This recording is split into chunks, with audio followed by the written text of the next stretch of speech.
वर्ध्यात नाफेड खरेदीला सुरुवात। केवळ निम्म्यापेक्षाही कमी शेतकऱ्यांची झाली नोंदणी।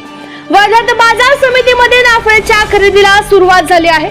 चणा आणि तूर हे दोन पिकं या नाफेड खरेदीमध्ये खरेदी केले जात आहे।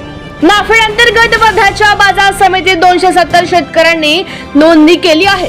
150 क्विंटल तूर तर 100 क्विंटल चणा खरेदी करण्यात आला आहे। तर दुसरीकडे नगदी पैसे पाहिजे असल्याने वर्ध्याच्या कृषी उत्पन्न बाजार समितीमध्ये चणा पिकाची आवक देखील वाढली आहे। परंतु बाजार तब्बल 1000 रुपयांची तफावत असल्याने कमी दरात शेतकरी आपला माल विकत असल्याचे देखील चित्र आहे। हमी भाव मिळावा यासाठी चणा खरेदीसाठी शेतकऱ्यांनी नाफेडमध्ये नोंदणी करून घेण्याचे आवाहन वर्धा कृषी उत्पन्न बाजार समितीकडून करण्यात आले आहे। आता त्यांनी वर्धा तालुक्यामध्ये खरेदी विक्री आणि एपीएमसी आणि काही ठिकाणी खरेदी विक्री वगळता एफपीओला या हमी भावामध्ये नाफेड अंतर्गत तूर आणि चणा खरेदीची परवानगी दिलेली आहे। तर आपल्या वर्धा तालुक्यामध्ये पाहता खरेदी विक्रीला संघालाही दिलेली आहे आणि आम्हाला बाजार समितीला पण दिलेली आहे। सध्या जो बाजाराचा भाव आहे तो 4700 पासून 5100 पर्यंत चण्याचा सुरू आहे आणि नाफेडचा जो हमी भाव आहे तो 5875 आहे। त्यामुळे साधारणतः 1000 रुपयाची तफावत निश्चितच आपल्याला मानता येईल त्याच्यामध्ये।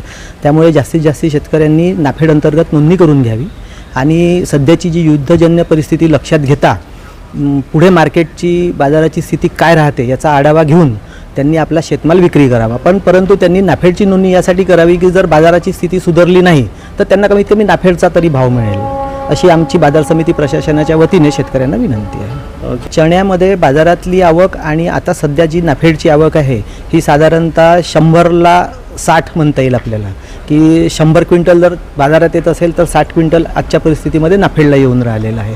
आता त्यांनी ग्रीप पकडली आहे कारण बाजारातील जो भावाचा फरक लक्षात घेता शेतकऱ्यांनी नाफेडकडे आपला कल वळवलेला दिसून येत आहे सध्याच्या परिस्थितीमध्ये। निश्चितच यावेळेला चण्याचा उतारा शेतकऱ्यांना चांगला झालेला आहे आणि त्यामुळे आताचा जो सीझन बघता चणा हा मागच्या वर्षीच्या तुलनेमध्ये जास्ती प्रमाणात बाजार समितीमध्ये येणार आणि सध्याला पण येऊन राहिलेला आहे। 31 मार्चपर्यंत नोंदणीची मुदत दिलेली आहे नाफेडनी आणि निश्चितच ही मुदत शेतकऱ्यांसाठी अल्प कालावधीची ठरेल।